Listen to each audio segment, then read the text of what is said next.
Hello ladies and gentlemen, welcome once more to the Financial Times headquarters for the latest in our PWM expert series of videos made in conjunction with BNP Paribas.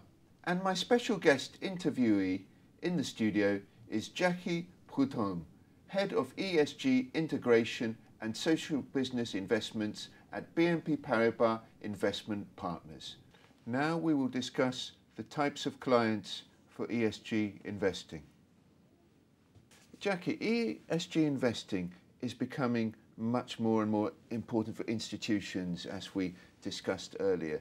The retail clients seem to have fallen a bit behind. Why is there less of an interest for retail clients? And do you think there'll be initiatives on that side, new products, new strategies for retail clients? And do you think the interest there will increase as well?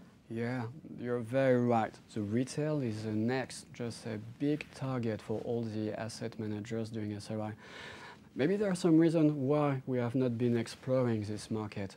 First, it was because it's very difficult to explain what is SRI. If you want to pitch one client in, I don't know, 20 seconds, 1 minute, you have to talk about what is ESG, what is sustainable development, how do you compare companies within a sector, so what is a best-in-class approach or what is a thematic approach. As you have understood, it's super complex to clearly explain very rapidly what the focus of SRI.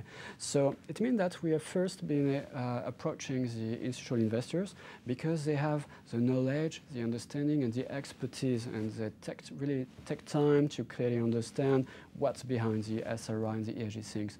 It doesn't mean that we have been just forgetting to go in this part of the market, in the retail. We had to be innovative, so we had to invest, to think about new way to invest in some specific products that could be very appealing to the average Joe on the street. It means that we have been developing thematics funds. It means that there are still SRI, because we do screen the practices of companies using ESG filters, but there is one strategy of investment. So thematics funds, like the environmental thematics funds, are now a big success in our retail network.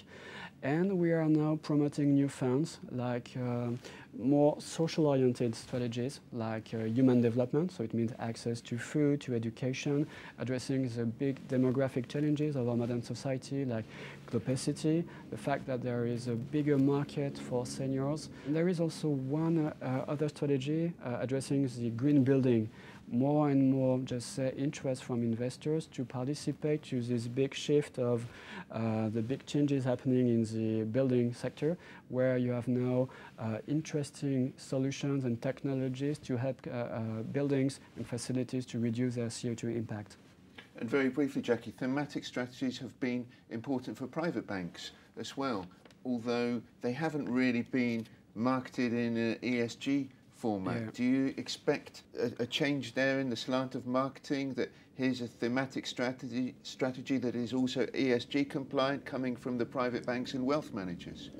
You're right. They had this proximity with the client that helped them to really tailor the strategies to the needs of their client.